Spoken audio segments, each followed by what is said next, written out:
శ్రీమాత్రే నమ. జయ గురు దత్తాత్రేయ నమ.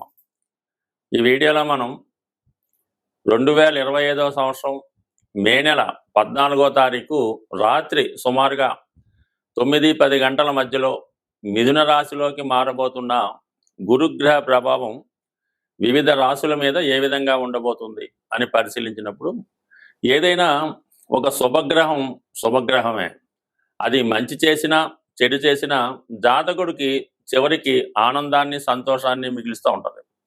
ఏదన్నా ఒక శుభకార్యం జరగాలన్నా, గృహంలో సంతాన సంఖ్య పెరగాలన్నా, అలాగే ఒక వివాహం జరగాలన్నా కంపల్సరిగా గురుబలం తప్పనిసరిగా ఉండవలసి ఉంటుంది. నాడీ శాస్త్ర ప్రకారం గురువు జీవకారకుడు.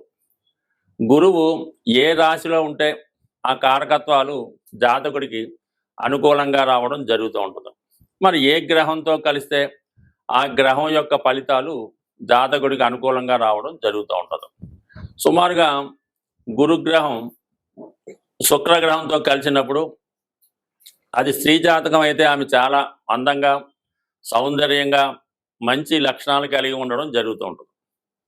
అదే మగవాడి జాతకంలో గురువు శుక్రునితో కలిసినప్పుడు చాలా అందమైనటువంటి, మంచి లక్షణాలు కలిగి ఉన్నటువంటి, ఆర్థిక పరంగా మంచి కుటుంబం నుంచి భార్య రావడం జరుగుతూ ఉంటుంది.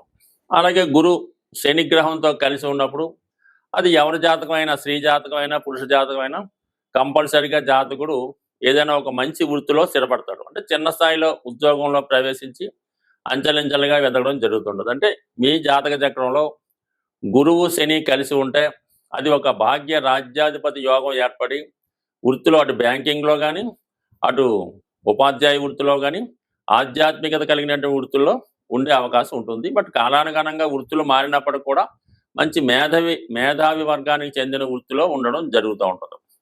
మరి ప్రస్తుతం ఈ గురువు మిథున రాశిలోకి ప్రవేశిస్తున్నాడు.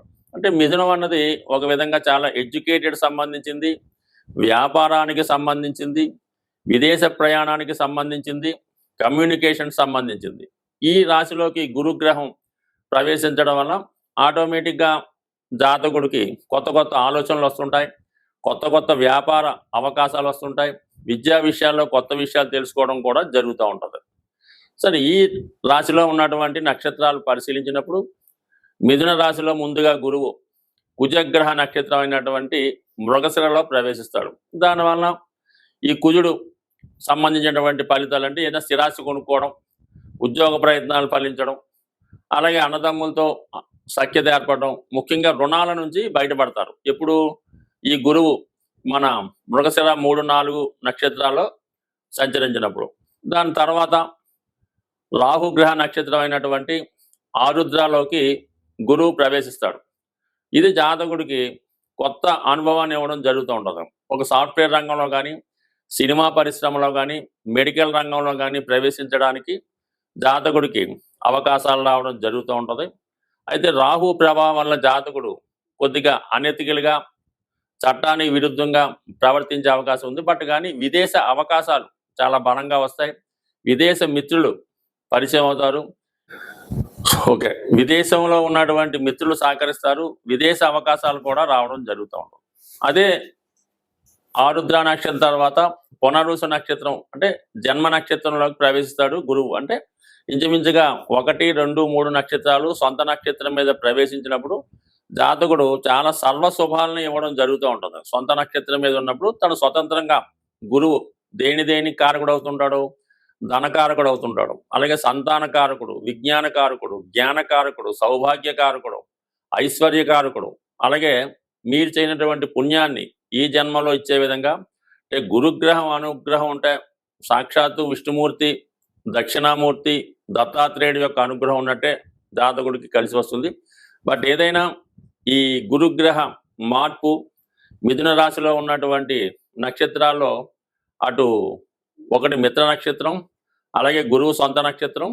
రాహు అన్నది కొద్దిగా ఇండీసెంట్ ప్లానెట్ కాబట్టి దానికి సంబంధించిన విషయాల్లో కొంతవరకు జాతకుడికి అనుకూలంగాను ప్రతికూలంగా ఉంటుంది. అది ఆ భావాలను బట్టి ఉంటుంది. కొంతమందికి అనుకూలంగా ఉంటుంది, కొంతమందికి ప్రతికూలంగా ఉంటుంది. అది మనం రాశుల గురించి ఏ రాశికి ఆ రాశి తెలుసుకున్నప్పుడు వారికి ఏ విధంగా ఉండబోతుంది అన్న విషయాన్ని కూలంకషంగా పరిశీలిద్దాం.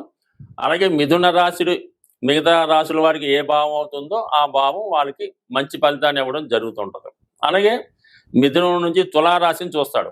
అంటే తులారాశి కారకత్వాలు సినిమా పరిశ్రమ అనుకూలంగా ఉంటుంది, సాఫ్ట్వేర్ రంగం వాళ్ళకి బాగుంటుంది, అలాగే విదేశ ప్రయాణాలు చేస్తారు, కొత్త విద్య నేర్చుకునే ప్రయత్నం జరుగుతుంది. ఇంకా అలాగే కుంభరాశిని కూడా వీక్షిస్తాడు. ఇది సాధారణంగా ఏంటంటే కొత్త ఉద్యోగానికి, ఆర్థిక పరంగా విజయానికి కూడా కారణం అవుతుంటుంది. అంటే ఇవన్నీ ఎవరికి ఏ భావం వస్తే ఆ భావ ఫలితం. అంటే ఈ మల్టిపుల్గా యాక్ట్ చేస్తాడు గురువు. ఎక్కడుంటే అక్కడే కాకుండా తను ఏ భావాన్ని చూస్తుంటాడో ఆ భావ ఫలితాలు కూడా జాతకుడికి గోచార రీత్యా అందించడం జరుగుతూ ఉంటుంది. అలాగే మళ్ళీ ధనుసు రాశిని వీక్షించడం వలన ఆ ధనుసు రాశి వారికి, మిగతా ధనుసు రాశి ఏ రాశికి మిగతా రాశుల వారికి, వీళ్ళందరికీ కూడా అంటే గురువు మల్టిపుల్గా ఇంచుమించుగా అన్ని భావాలకి ఏదో ఒక విషయంలో మంచి ఫలితాన్ని ఇవ్వడం జరుగుతుంటారు. కాబట్టి ప్రతి ఒక్కరు కూడా గురువు యొక్క మార్పు కోసం చూస్తూ ఉంటారు. అంటే గురువు ఎప్పుడు మారుతాడో మనకు అనుకూలంగా ఉంటుందని ఎదురు చూస్తూ ఉంటారు. ఒక మంచి శుభముహూర్తం కుదరాలన్నా, అలాగే ఒక మంచి వివాహం సక్సెస్ అవ్వాలన్నా గురుబలం తప్పనిసరిగా ఉండాలి. మరి అటువంటి గురువు ఈ నెల 15వ తారీఖు నుంచి పూర్తిగా మిథున రాశి వారి మీద తన ఫలితాన్ని, ప్రభావాన్ని చూపుతున్నాడు. మిథున రాశితో పాటు ఇందాక చెప్పిన విధంగా మరొక 3 రాశుల మీద కూడా తన శుభ ఫలితాన్ని చూపడం జరుగుతుంటుంది. బట్ కూలంకషంగా డీటెయిల్గా ఏ రాశికి ఆ రాశి తెలుసుకునే ప్రయత్నం చేద్దాం. స్వస్తి. మీనరాశి వారికి చతుర్థ భావంలో ఏర్పడినటువంటి గురుగ్రహ ప్రవేశం ఈ రాశి వారిని చాలా సమస్యల నుంచి బయటపడవేయడం జరుగుతుంది. గురువు మీనరాశి వారికి రాశ్యాధిపతి. అందువలన గురువు ఎంత శుభగ్రహం, ఎంత సంస్కారంగా విజ్ఞానంతో కూడుకున్నటువంటి గ్రహం అవటం వల్ల మీనరాశి వారు కూడా ఇంచుమించుగా అదే భావాలు కలిగి ఉంటారు. ఎవరికి అపకారం చేయకూడదు, మనం ఎంత కష్టపడతామో అంతే సంపాదించాలి, అంతే ధనం తీసుకోవాలి, ప్రజలందరూ బాగుండాలి, అందులో మనం ఉండాలి అన్నటువంటి భావంతో ఉంటారు. ముఖ్యంగా మదరు సిస్టరు సెంటిమెంట్ ఎక్కువగా ఉంటుంది వీళ్ళకి. అందువల్ల జీవితాంతం వాళ్ళ బాగోగులు, వాళ్ళు క్షేమాలే చూస్తూ ఉంటారు. అయినప్పటికీ కూడా అటువైపు నుంచి అంత అభిమానాన్ని పొందలేకపోతూ ఉంటారు. చిన్న విషయాన్ని కూడా విపరీతమైన బాధపడిపోతూ ఉంటారు. సో అటువంటి మీనరాశి వారికి మరి ప్రస్తుతం ఈ రాశిలో ఉన్నటువంటి జన్మశని ప్రభావంతో కొంతకాలంగా ఉన్నటువంటి రాహు ప్రభావం జాతకుడిని చాలా ఇబ్బందులకి, కష్టాలకి గురి చేయడం జరిగింది. కొంతమంది వ్యసనాలు బారిపడ్డారు, కొంతమంది ఏదో బలహీనత లేదంటే అనారోగ్య సమస్యలతో బాధపడడం జరిగింది. ఇప్పుడు అటువంటి వారికి చక్కగా మంచి ఉపశమనం జరిగింది. అంటే తీవ్రంగా అన్ని సమస్యలు పరిష్కారం అవుతాయి. గురువు చతుర్థంలో ఉన్నాడంటే ఒక విధంగా అటు చతుర్థ భావం అంటే సుఖస్థానం, తల్లిగారితో ఉన్నటువంటి సమస్యలు పరిహారం అవుతాయి, విద్యార్థులకి విద్య కంటిన్యూ అవుతుంది, వాహన సౌఖ్యం కలుగుతుంది, సొంత గృహం ఏర్పడుతుంది, మంచి విద్య, గృహంలో వాతావరణం చాలా ఆహ్లాదకరంగా ఉంటుంది, ఏదో ఒక పవిత్ర దేవాలయంకి వెళ్ళినట్టు అనిపిస్తూ ఉంటుంది. అలాగే దశమాన్ని వీక్షించడం వల్ల వృత్తిలో హోదా పెరుగుతుంది, ఎంతో మీ యొక్క కష్టానికి తగిన ప్రతిఫలం రావడం జరుగుతుంది. ఒక మంచి గైడు లాంటి వ్యక్తి మీకు తారసపడి మీ ఉద్యోగ అభివృద్ధికి మీరు ఏ విధంగా పని చేసుకోవాలి, ఏ విధంగా నడుచుకోవాలి, ఇవన్నీ కూడా దగ్గరుండి మీకు నేర్పుతూ మీ యొక్క అభివృద్ధికి కారణం అవుతుంది. అయితే రాశిని అంటే మీనరాశిని కూడా వీక్షిస్తాడు గురువు. ఎందుకంటే మనకి జెమిని సూత్రాల ద్వారా ఈ కార్నర్ రాశులు అంటే ఉన్నటువంటి గ్రహాలు 4 భావాల్ని వీక్షిస్తాయి. అంటే మిథునంలో ఉన్నటువంటి గురువు ధనుస్సు, మీనం, కన్య వీక్షిస్తాడు. అందువల్ల గురువు యొక్క దృష్టి మీనరాశి మీద పడటం వల్ల గతంలో జాతకుడికి అలవాటైనటువంటి బలహీనతల నుంచి బయటపడడం జరుగుతుంది. అనారోగ్య సమస్యల నుంచి బయటపడతాడు. ముఖ్యంగా తన యొక్క ఆలోచన విధానం మారుతుంది, బుద్ధి వికసిస్తుంది, దైవ మార్గం అంటే పూర్వం ఎలాగైతే రోజు పూజ చేసుకొని ఏదైనా దేవాలయంకి వెళ్ళి పవిత్రంగా ఉండేవాడు. అటువంటి విధంగా మళ్ళా జాతకుడు నడవడికలో మార్పు, వేషధారణలో మార్పు కంపల్సరిగా దైవం ఉట్టిపడేలాగా కనబడడం జరుగుతూ ఉంటుంది. ఇక 4, 8, 12 అంటే ఇవి మోక్ష త్రికోణాలు అవటం వల్ల ఎవరైతే జీవితంలో బాధ్యతలన్నీ పూర్తి చేసుకొని విశ్రాంతి తీసుకొని ఉన్నారో అటువంటి వారు ఏదైనా ఒక ఆధ్యాత్మిక గ్రంథాలు పఠించడం, ఏదైనా ఒక ప్రశాంతమైనటువంటి వాతావరణం కలిగినటువంటి గృహంలో నివసించాలనే ఆశయంతో ఏదైనా ఒక పుణ్యక్షేత్రంలో కానీ ఆధ్యాత్మిక కేంద్రంలో కానీ ఒక గృహం, ఒక పాఠశాల, ఒక విధమైనటువంటి గృహం కానీ పర్ణశాల లాంటిది ఏదైనా ఏర్పాటు చేసుకొని అందులో చిన్నగా జీవితం గడపడానికి కారణమవుతూ ఉంటుంది. అదే విద్యార్థులైతే మీరు ఏదైనా ఒక ఆశ్రమ పాఠశాలలో మంచి గురుకులంలో చేరి మీ విద్య అభ్యసించడానికి కూడా ఈ గ్రహం కారణం అవడం జరుగుతూ ఉంటుంది. అంటే మొత్తం మీద ఈ గురువు మీనరాశి వారికి సంపూర్ణంగా వారి యొక్క బాధలు, కష్టాలు, రోగాల నుంచి బయటపడవేసి అన్ని విధాల ఒక ఉత్తమ వ్యక్తిగా మార్చడానికి ఈ గురువు మీకు సహకరించే అవకాశం ఉంది. స్వస్తి.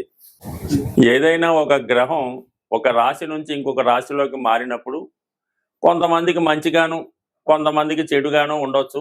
బట్ ఏదైనా ఏ జాతకం, ఏ గ్రహం కూడా ఎవరికి అపకారం చేయదు, అలాగే ఎవరికి పూర్తిగా ఉపకారం చేయదు. మనం చేసుకున్న దాన్ని బట్టి, ఆ గ్రహాన్ని మనం అనుసరించిన దాన్ని బట్టి ఆధారపడి ఉంటుంది.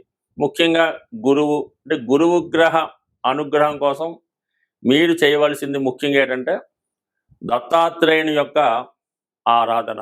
అంటే ఏదైనా గాన్గాపూరం, పిఠాపురం లాంటి క్షేత్రాలు దర్శించడం, అంటే గురువుకి ప్రతిరూపమైనటువంటి సాయిబాబా గారు, రాఘవేంద్ర స్వామి అలాంటి క్షేత్రాలు కూడా దర్శించడం.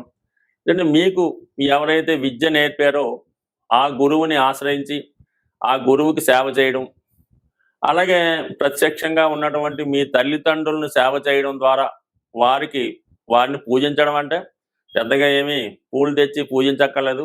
వారి యోగక్షేమాలు తెలుసుకొని వారిని నిందించకుండా గౌరవంగా చూస్తే చాలు. ఈ విధంగా మీరు తల్లిదండ్రుల్ని, విద్య నేర్పిన గురువుని, ఆ దత్తాత్రేయుల వారిని పూజించడం వల్ల గురుగ్రహ అనుగ్రహం సంపూర్ణంగా రావడం జరుగుతుంది. అలాగే మీరు ఈ త్రిమూర్తి స్వరూపమైనటువంటి దత్తాత్రేయుడు కుదరదు అన్నప్పుడు డైరెక్ట్గా విష్ణుమూర్తి, వెంకటేశ్వర స్వామి, శివుడు, అలాగే దక్షిణామూర్తి ఈ విధంగా పూజించడం వల్ల కూడా మీకు కంపల్సరిగా గురుగ్రహ అనుగ్రహం లభిస్తుంది. వీటన్నిటికన్నా సూక్ష్మంగా మనం ఈ రెమెడీస్ చేసిన వెంటనే ఫలితం రావాలి అనుకున్న వాళ్ళు గోసేవ. మీరు ఏదన్నా గోశాలకు వెళ్ళి గోవుని దర్శించి, అంటే గోవుకి సేవ చేయాలి. ఆ గోశాల శుభ్రంగా తుట్టడం, ఆ గోవుకి శుభ్రంగా మంచి గాలి తగిలేలాగా ఓ పెద్ద ఫ్యాన్ ఏర్పాటు చేయడం, అక్కడ పరిసరాలు శుభ్రంగా ఉంచి ఆ సేవ చేయడం వల్ల ఇమీడియట్గా మీకు ఫలితం రావడం జరుగుతూ ఉంటుంది. ఆ విధంగా చేయనా పర్వాలేదు. ఏదన్నా మరి ఒక దేవాలయాన్ని చాలా శుభ్రంగా, పరిశుభ్రంగా తుడిసి, సీపుడితో తుడిసి, కల్లాపు జల్లి ఆ దేవాలయంలో సేవ చేసిన మీకు గురుగ్రహ అనుగ్రహం సంపూర్ణంగా లభిస్తుంది. ఒక మాట ఏంటంటే గురుగ్రహ అనుగ్రహం ఉంటేనే మిగతా గ్రహాలన్నీ కూడా అనుకూలిస్తాయి. గురుగ్రహ అనుగ్రహం లేని రోజు మీరు ఏ గ్రహానికి, ఏ దేవతకి ఎన్ని రకాలు పూజ చేసినా ఏ విధంగా కూడా ఫలితం లభించదు. స్వస్తి.